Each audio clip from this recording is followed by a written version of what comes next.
Hillsdale College is a small, Christian, classical liberal arts college that operates independently of government funding, and we want you or your son or daughter to apply. At Hillsdale, students grow in heart and mind by studying timeless truths in a supportive community dedicated to the highest things.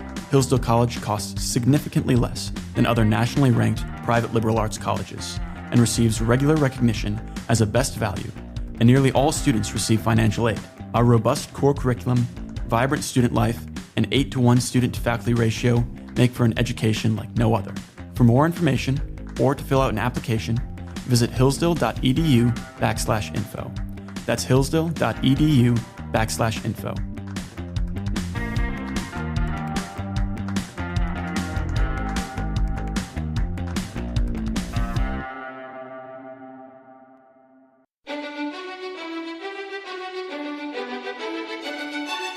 Welcome to the Hillsdale College K-12 Classical Education Podcast, bringing you insight into classical education and its unique emphasis on human virtue and moral character, responsible citizenship, content-rich curricula, and teacher-led classrooms. Now your host, Scott Bertram.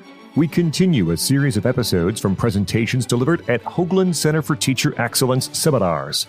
The Hoogland Center for Teacher Excellence, an outreach of the Hillsdale College K-12 Education Office, offers educators the opportunity to deepen their content knowledge and refine their skills in the classroom. These one-day conferences are hosted during the academic year in cities across the nation and feature presentations by Hillsdale College faculty, K-12 office staff, and leaders in the Hillsdale network of member schools. There is no cost to attend, and attendees may earn professional development credits. Currently, the Hoogland Center is hosting a series exploring the art of teaching a variety of subjects. To learn more about upcoming events, visit our website, k12.hillsdale.edu. Hello, everybody. It's great to make your acquaintance. It's great to be here.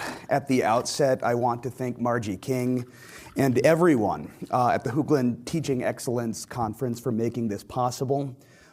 It's been something I've been looking forward to being with you for a while, and please allow me to express my admiration for all of you and the work you do in educating the young. So I thank you for that. I'm going to start a timer here so that I don't abuse your patience, and I'm sorry to report, but you will have me twice, okay? So we'll do the best we can.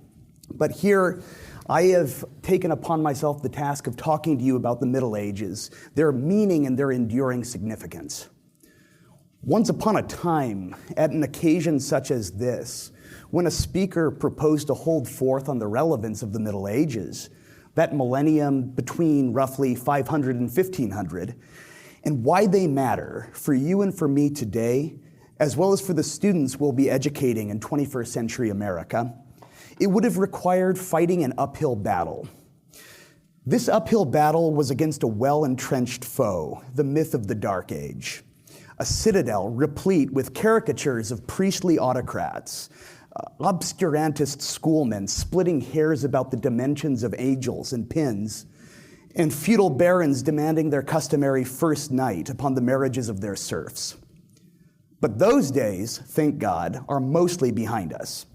Today, the myth of the Dark Age is at best a beleaguered stronghold, beset by young minds rebelling against the sunny optimism of Whig history and its narrative of constant human improvement. These inquiring minds have carried on their advance in many quarters of the field, beyond those outer works of prejudice and up to the very gates of modernity itself, a construct, as it turns out, no less susceptible to critique than the so-called Middle Ages. In an age of fresh skepticism about the inevitable superiority of modern forms of social and political organization, modern convictions, and modern ways of life, it's become increasingly clear to many that the old myth of the Dark Age was little more than the projection of mere mortals deployed to defend the foundations of their own order of civilization, which are themselves far from solid. Not once in a decade as a teaching assistant in graduate school, as a high school history teacher at a charter school, or as a professor at Hillsdale College, have I ever been seriously challenged by any of my students to make the case for the legitimacy of studying the Middle Ages. Now, maybe you would say that that's just good luck, or that I've been teaching at special places. For my part, I don't think that good luck lasts that long, or that charter schools, private schools, are as insulated from general trends in thought as we would like to think. Rather, something is going on in the West today, and in America particularly. We can observe it in today's rampant medievalism. What I mean by that is appropriations and reimaginings of medieval civilization and history and popular culture. On the big screen or the small, in movies, TV shows, video games, and perhaps most importantly, in memes shared online, on X and other social media platforms, we observe positive fascination with the Middle Ages at levels not reached since the high watermark of European Romanticism. This is a strange thing to behold. It belies everything that those among us who are older have been conditioned to believe, and stands in stark contradiction of the very terms we employ.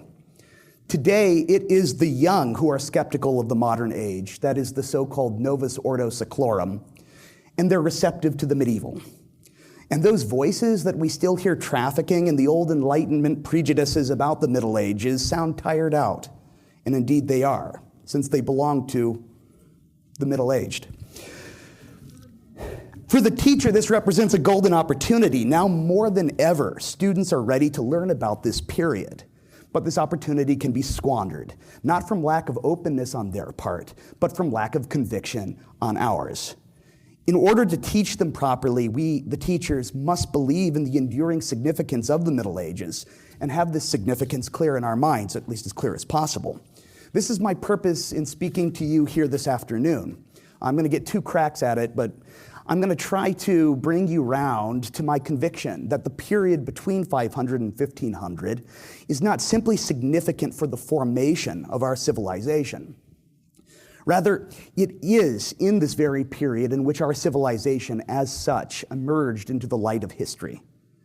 If the educator endeavors through his or her art to save Western civilization, we were just hearing about that, he or she must understand that Western civilization came into existence in the Middle Ages.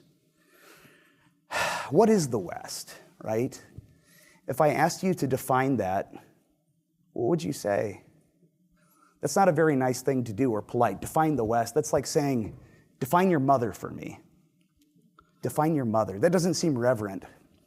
Maybe better than what defines the West, what describes the West? You could describe your mother.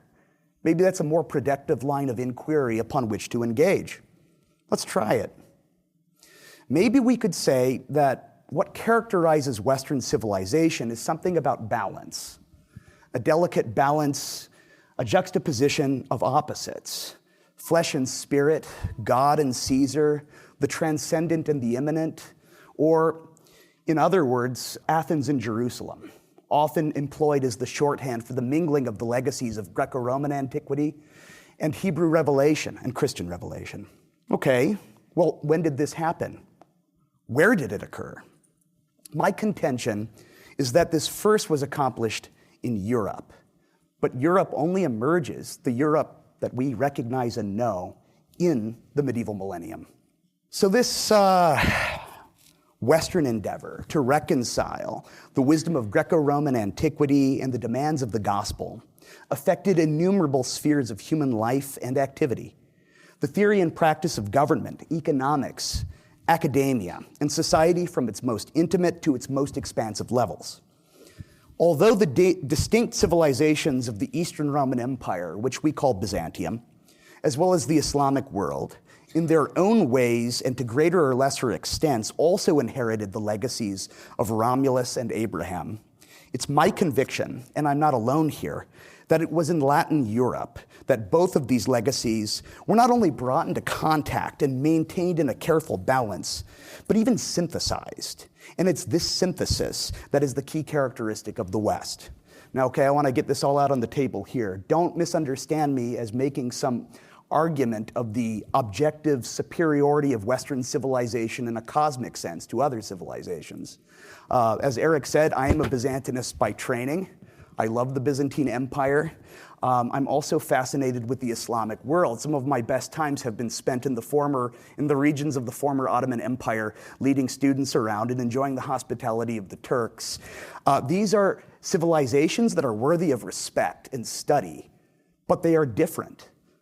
They're different. And for our purposes here, what is most relevant is what we call the West. What we call the West. It's not the Byzantine Empire or the medieval caliphate that is the parent to American civilization. I think that that argument could be made. If you want to talk about that a little bit more in Q&A, we can do that as well. But back to this synthesis, this achievement, the so-called medieval synthesis. Lots of scholars have spoken about this and what it entails. Rather than adding my own variation to this familiar theme, I would like to speak to you now about something that this theme presupposes, something that is more fundamental and assumed whenever we talk about the achievements of Western civilization, as distinct from its rivaling or sibling civilizations to the east and to the south. So in the first lecture for today, I want to talk about the boundaries and separations, the boundaries between this Latin West, or Europe, and the Islamic world, as well as the boundary between Latin Christendom and the Byzantine East.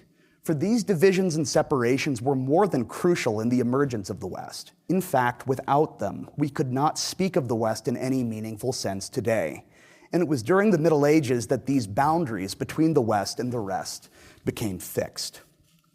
In other words, the shape of Europe, its geopolitical contours, and its significance as something beyond a mere geographical expression were products of the Middle Ages. This point was made at the beginning of the last century by Christopher Dawson, a Catholic historian in all senses of the word Catholic, whose Making of Europe first appeared in 1932. In this seminal work, Dawson charted the process whereby European unity emerged after the collapse of Roman power in the western part of the empire. While the fortunes of political unity after Rome ebbed and flowed, Dawson observed the formation, amidst the failed experiment of the Carolingian Empire, of an entity united by culture rather than by shared government, the holy organism known as Christendom. By the 11th century, this entity had emerged in distinct contrast to the alternative civilizations of Byzantium and the House of Islam. In Dawson's view, our first Europe, or the West, was from its birth a communion of shared culture, mind and spirit, rather than a mere political union. And that shared culture consisted in the ingredients of Greek thought, Roman institutions, Christian revelation, as well as Germanic custom. For Dawson, the agents responsible for welding these disparate parts together into a coherent whole were the Roman Church and monks from the British Isles who traversed the continent, founded monasteries, and illuminated the courts of kings between the 7th and 9th centuries.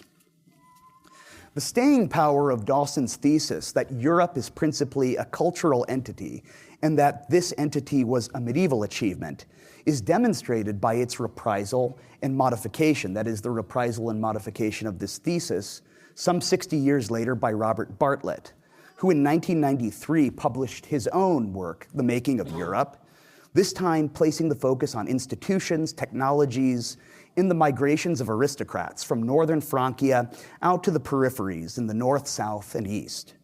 Wherever these Norman and Frankish adventurers went, to Hastings with William the Bastard, to the Holy Land on that vision quest that we call the Crusade, or to the Sunshine Kingdoms of southern Italy, they brought with them their social formations, habits, customs, and values that transformed those peripheries into the likeness of the core. In Bartlett's view, Europe itself, as we know it, was a laboratory within which there was an experiment, a process of ongoing internal colonization centuries before 1492, which inaugurated the new age of European globalism and the attempt to export that civilization elsewhere, such as to the Western Hemisphere. That Europe became, in the Middle Ages, something more than it had been in the writings of ancient geographers.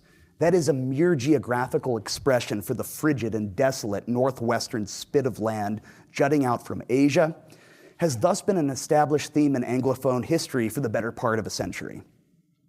But in order to better understand the emergence of a distinct Europe during the medieval millennium, we should take a look ourselves from ground zero. During this lecture, I'd like to show you some maps. Maps are really cool. I like maps a lot. And I have found that they're absolutely 100% necessary in teaching, because otherwise you're just talking about things in a void and nobody appreciates exactly the nature of the, for instance, Norman conquest or the England or the Crusades unless you're showing them where these things happened. I even started tracing maps and forcing students to trace the continents. I find this to be very useful, just an aside. But I'm going to show you some maps. And then we're going to take a look at some political, military, cultural, and spiritual conflicts that mark the borders of the West as we know and cherish it to the present. It's my conviction that the West was born out of the division and failure of the older common civilization of antiquity as based on the unity of the Mediterranean. But the fragmentation of Roman unity was also the womb of Byzantium and the Islamic world, between whom and the fledgling West, contemporary perceptions of otherness helped to establish the uniqueness of our civilization. So I begin with a statement that I trust is not controversial in this context, or if it is, we can argue about it, that's fine. When we say the West, what we mean, at least originally and radically, and I stress the etymologically pure sense of radical, is Europe. It's a useful exercise to present students with a map of the Roman Empire during its height in the 2nd century AD, or even during its dramatic reorganization by the Emperor Diocletian in the 3rd century. Once you've laid before the students the extent of that empire, sprawling over 3 continents and embracing the Mediterranean Sea as its core, subdivided administratively into provinces and later even more minutely into dioceses and prefectures, you can ask them this: is this civilization Western? It should be difficult, I hope it's difficult for students to answer the question in a straightforward way. It's kind of like asking, is Christianity Western? On the one hand, it's conventional, especially within the paradigm of classical education, to identify Rome with the West. On the other hand, it's hard to think of a polity stretching to the Euphrates River in what is today Iraq and fighting tenaciously to maintain itself in Mesopotamia, with its economic and cultural capital concentrated in Syria, Egypt, and northern Africa, as straightforwardly Western. In this world, the mighty Rhine and Danube rivers in Europe were frontiers, beyond which lay the frigid and uncharted lands that we take for granted as the West today. That is the greater part of Germany, Central Europe, to say nothing of Ireland and Scotland. Next, you can show them a map of the Carolingian Empire, perhaps around the coronation of Charlemagne in the year 800, or better yet, amidst the breakdown of the Carolingian Empire during the civil wars fought out by his grandsons in the 840s. Here we can see that there has been a shift of gravity.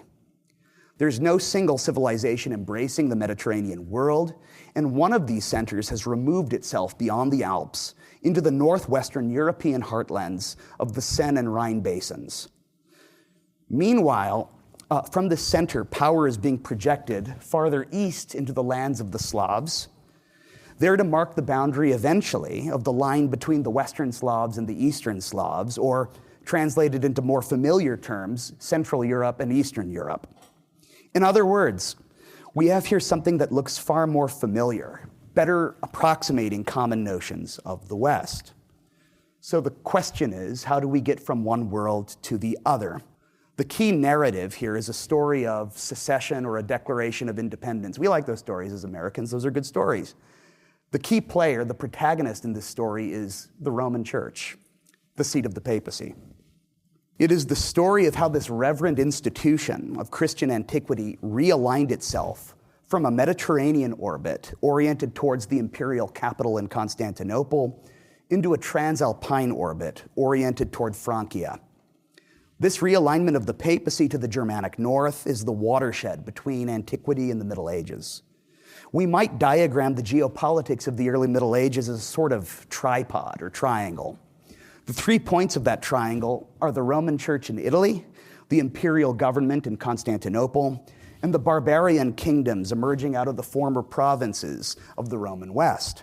At the very beginning of the early Middle Ages, say around 500, the Roman Church coordinated with the imperial government on the baseline of that triangle, and the barbarian kingdoms represent the outlier.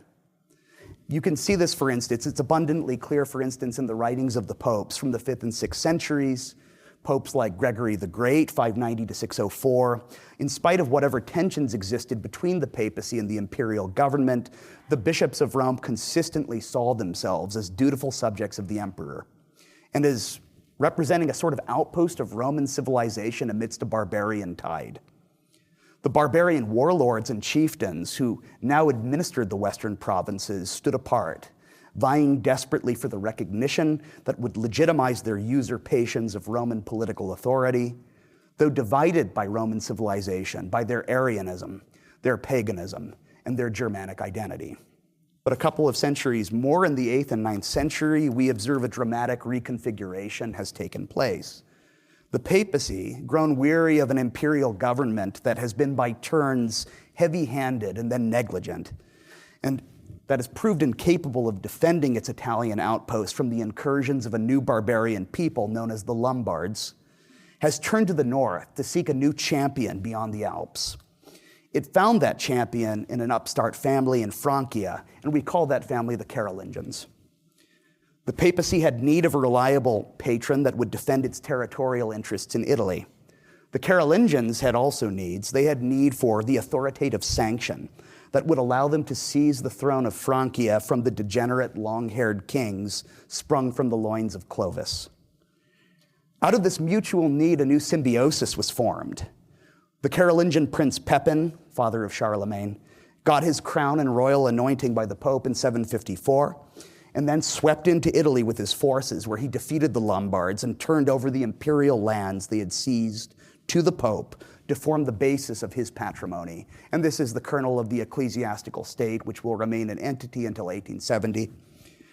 This new combination was consummated during the reign of Charlemagne, when the latter put an end to Lombard aggression forever, seized the Iron Crown of Italy for himself, and then received in the year 800 the imperial crown from the hand of Pope Leo III. In Constantinople, the chronicler Theophanes sniffed contemptuously about how the Pope had had to slather Charlemagne with holy oil from head to foot, sparing no chrism to accomplish the impossible task of transforming a Germanic warlord into a Roman emperor. Such contempt thinly veiled the outrage and shock felt in Constantinople by the defection of the Bishop of Rome, who had gone over to the barbarians and would soon go native himself. This great realignment of the early Middle Ages had ramifications beyond the political. It set the trajectory for the ultimate alienation between Byzantium and the Latin West in religious schism that persists to the present. I'll speak more in detail about that in a little bit, but for now suffice it to say that the burial shroud of Roman unity was the cradle of the West.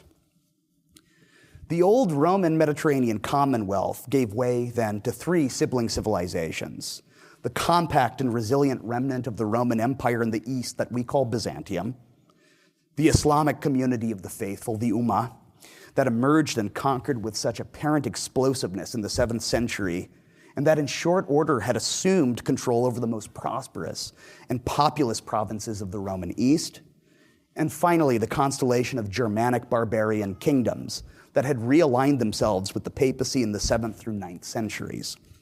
I stress that these divisions were themselves constitutive of the West as we know it. The sense of difference between us and the other, born out of the confrontation among the sibling civilizations, was productive of the notion of Europe as something more than a geographical expression. The first civilizational conflict or division that I would like to focus on is that between Latin Christendom and the Islamic world. The story of how the revelations of one visionary prophet were translated within a century after his death into an empire stretching from the Himalayas in the east to the Pyrenees in the west is something that should arrest our attention to this day and provoke students to seek earnestly for an explanation of this remarkable feat. Answers to that question must be sought in the previous religious and military policy of the imperial government of Constantinople on its eastern frontier, particularly as regards both the Sassanid Persian state as well as the disaffected Christian minority groups in Egypt, Syria, and Armenia. Investigations that help, I think, to cut down the Islamic achievement to more human proportions. But Explaining the rise of Islam isn't the purpose of my lecture today. Rather, I want to assert that the rise and conquests of Islam helped the Europeans to discover themselves. This is an old thesis. Since the time of the Belgian historian Henri Pirenne, whose research culminated in the posthumous publication of his provocatively entitled book, Mohammed and Charlemagne, which appeared in 1937, historians have debated his thesis that it was not the Germanic migrations of the 5th century that fractured the unity of the Roman Mediterranean world, but rather it was the invasions of the Muslims in the 7th and 8th centuries.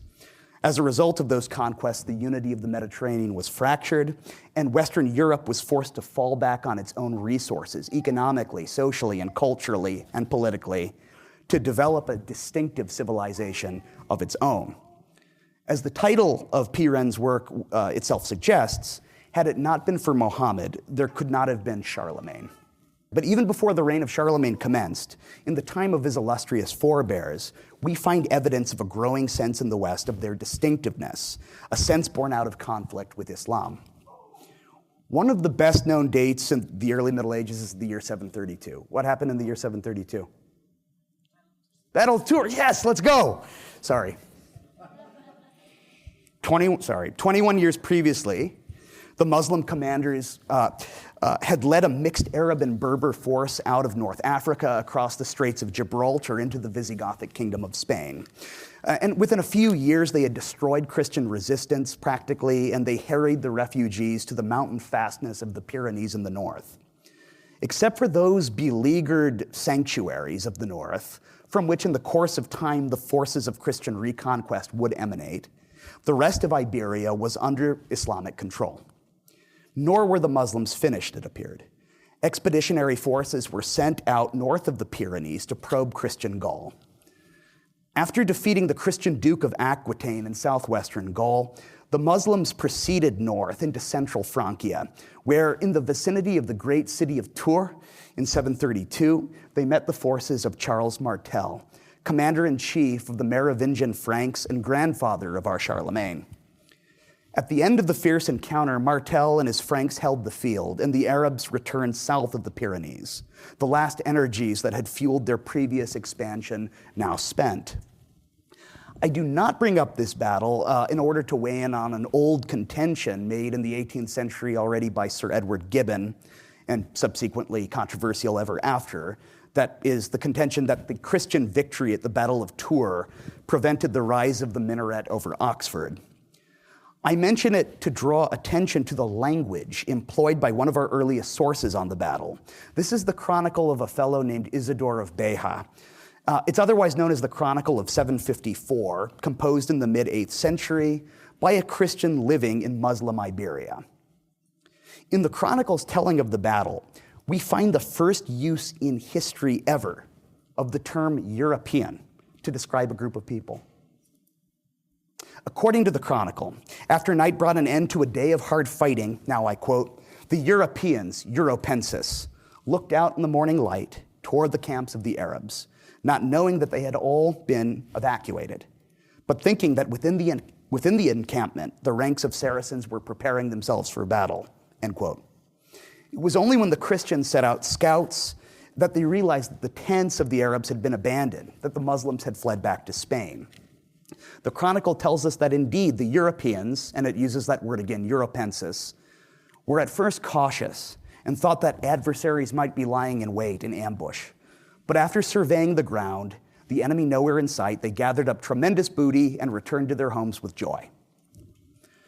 Doesn't seem insignificant to me that the first time we see this word Europeans used to identify a group of people, it's used in a medieval source that's describing a military struggle between the Arab Muslims and the Christian Franks. The fact that this account was authored by a Spanish Christian, or he's from the area of Portugal, but a Mozarabic Christian, living under Muslim rule, only, I think, accentuates this point. The word European becomes something coherent and more meaningful than a mere designation of place, not within the heartland of Europe, but in an active zone of conflict and contestation. In short, the medieval conflict between Islam and Christianity contributed to the construction of European identity as we know it. There's another boundary line in the making of the West that is of first importance. This is the boundary that grew up between Latin Christendom and the Byzantine Empire.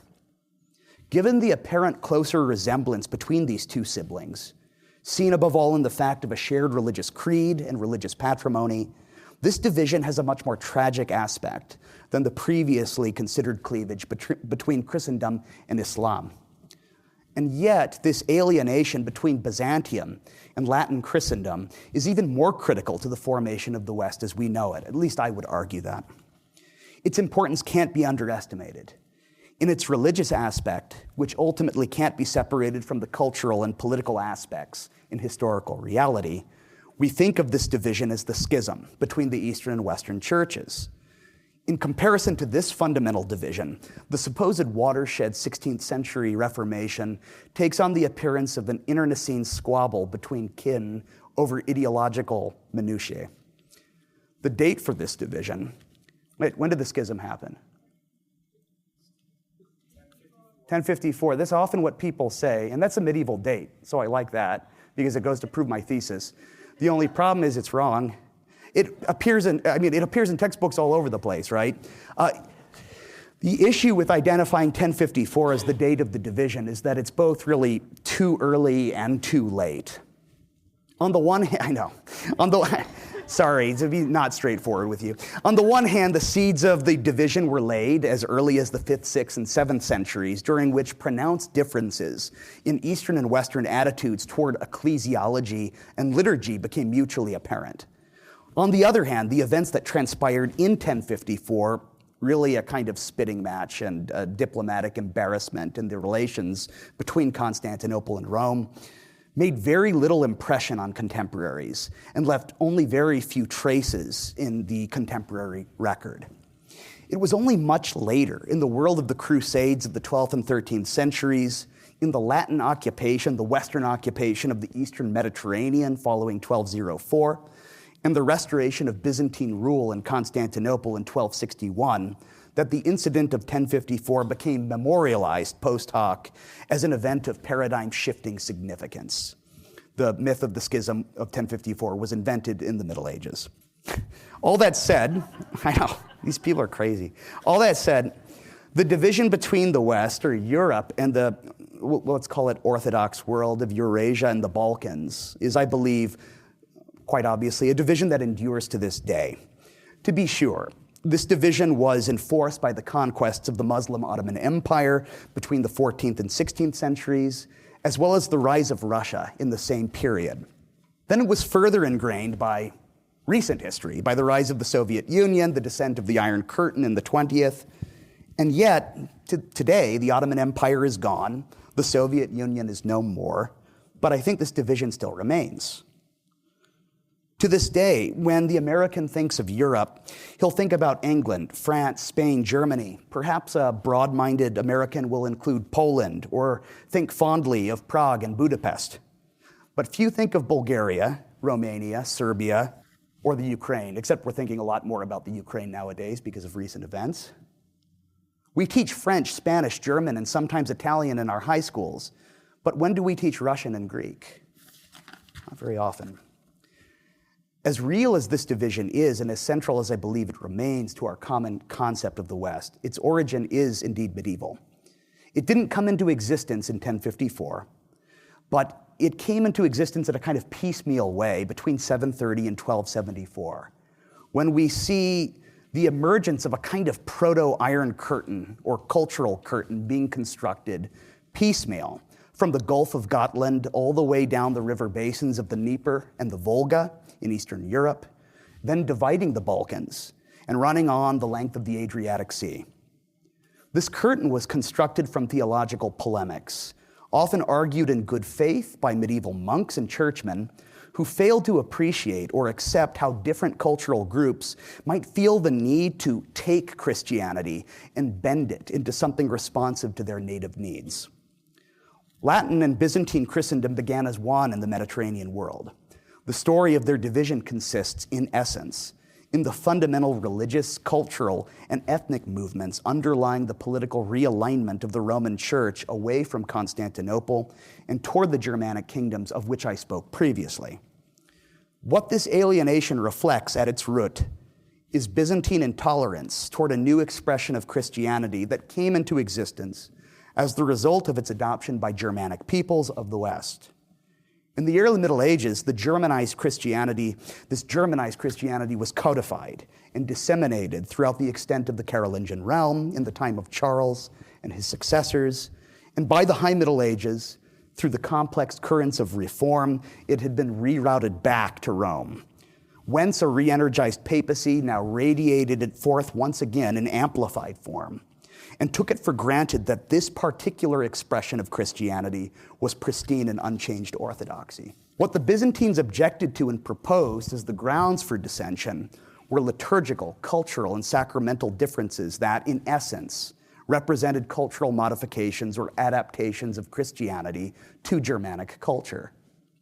The Byzantines exported these prejudices to the Eastern and Southern Slavs, whom they evangelized through the medium of the language known as Church Slavonic, rather than demanding that these people acquire the medieval Greek, patristic Greek, the tongue of ancient Christianity. They gave them the Gospels and the liturgy and patristic writings in the Church Slavonic medium. And although this Byzantine sponsorship of a Slavic-speaking Christianity is often praised as a remarkable expression of Christian tolerance, it is a remarkable achievement. I'm not sure if it's an expression of cultural tolerance exactly, because its effect was, in fact, to limit the intellectual and cultural horizons of the Slavs by fixing upon them the mental straitjacket of Byzantine church literature as their sole intellectual and literary culture. I'm a Byzantinist. I love these people, so I don't mean offense. This is just my assessment. The Kievan Rus, the Serbs, the Bulgarians did not gain access to Homer or Plato when they became Christian.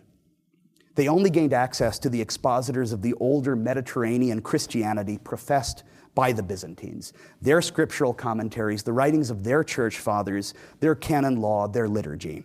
And along with these texts and traditions, the East Slavs also inherited the biases of their Byzantine cultural hegemons, biases against foreign expressions of Christianity which they deemed barbarian and therefore unorthodox. So to summarize briefly the ground covered, I've asserted that the Middle Ages is centrally significant to classical educators because it was during this period that the West as we know it came into existence. In support of this claim, I've discussed historical developments resulting in the formation and emergence of Europe as a distinct cultural entity and something more than a geographical expression. So far, I've reviewed 3 developments. The first describes the shattering of the old Roman ecumene based upon the unity of the Mediterranean Sea, and the reorientation of Italy and Rome itself, the old imperial heartland, now under the leadership of the papacy, away from the imperial government in Constantinople and toward the Germanic kingdoms of the Northwest. Above all, the Frankish kingdom of the Carolingian dynasty. The next 2 developments reviewed considered the emergence of boundaries between this new symbiosis of Roman high priesthood and Frankish kingship. On the one hand, between it and the Islamic world, on the other, between it and the Byzantine Empire, Byzantine Christianity. Each of these developments was a medieval development that remains with us to the present. There's one more thing I want to speak about. Besides these foundational realignments and emergence of external frontiers with non-Western civilizations, the Middle Ages also saw the crystallization of internal boundaries within Europe itself, boundaries that would play a decisive role in subsequent history of Europe. These internal boundaries were born out of a failure of the Carolingian Empire to retain its political unity, the unity of the lands acquired by Charlemagne during his reign that stretched all the way from the Pyrenees in the west, northern marches of Spain through France and Germany to the borders of Scandinavia and along the Danube into Central Europe.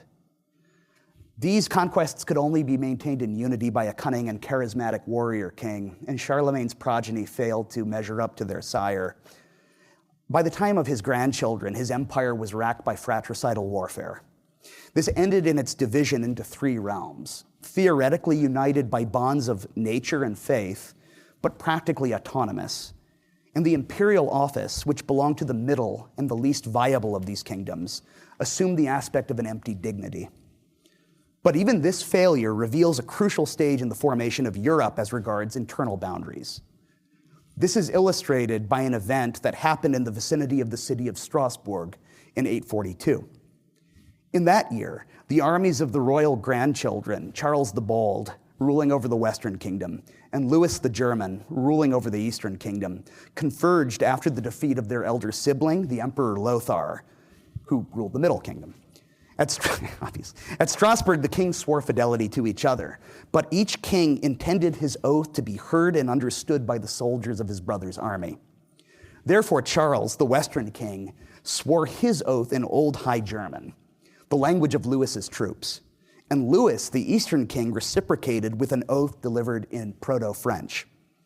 The texts of their oaths, recorded by the historian Nithard, represent the earliest extant written specimens of Proto-French and Old High German ever. So what this remarkable event reveals is the formation of an internal barrier within Europe that would come to define its internal composition. This was the barrier of language separating the world of Romance speech from the world of Germanic speech, there at the city of Strasbourg, which to this day is poised at the very crossroads where France and Germany meet, where the French and German languages meet.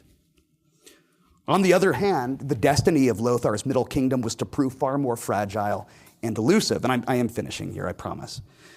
It involves, as you can see, this awkward corridor of lands straddling France and Germany, from the North Sea down through the Alps and into Italy, bringing together what we think of today as Belgium and the Netherlands, Switzerland and the French Riviera, as well as involving the fractious powers within northern and central Italy.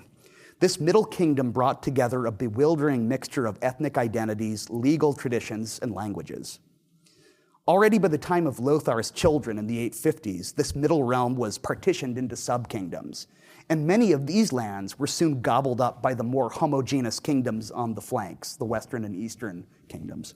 If we look at a map showing the partition of the Carolingian Empire at the Treaty of Verdun in 843, which is what you have before you, we may consider why Lothar, the eldest grandson of Charlemagne, insisted on receiving this awkward Middle Kingdom as his portion. His choice testifies to the irresistible charm of the imperial ideal, the chance to rule over a kingdom containing both the high pontifical city of Rome and the imperial capital of Aachen. Despite the maladjustment of that antiquated ideal from the past to an age where we can see, at least in retrospect, the laying of the foundations of the ethnic monarchies of France and Germany. And it was to the consolidated ethnic monarchies that the future belonged. So in conclusion, when we speak casually about Western civilization in the West without reflection upon the nature of that entity, I think, that's a problem. We should think about it. What exactly is this thing we're talking about? To be sure, by the West, we mean something more than a geographical space. We mean a legacy across generations that rests upon certain convictions, habits, and institutions, social organization, sure. But these kinds of things, convictions, ideas, they don't exist in a vacuum. They don't exist in ether. They're maintained by men and women who discovered, elaborated, and transmitted these things to their children across generations and even across continents eventually. We are their heirs. But whenever we speak of civilization in such terms, that is, as involving a group of people, we raise the question of identity. And specific identities, including Western identity, are developed not only by the elaboration of positive content, but also by processes of exclusion, by rejecting that which is other. Today, instead of meditating upon the positive content of Western civilization, I've chosen to emphasize its limits, to speak of barriers and frontiers. And it's my conviction that these barriers and frontiers came into place during the millennium that we call the Middle Ages, hence the enduring significance and all importance of this age. It was the burial shroud of antiquity that would ultimately prove over the long run to be the swaddling cloth and cradle of Europe. And Europe is the meaning of the West in its most radical sense. Thank you very much.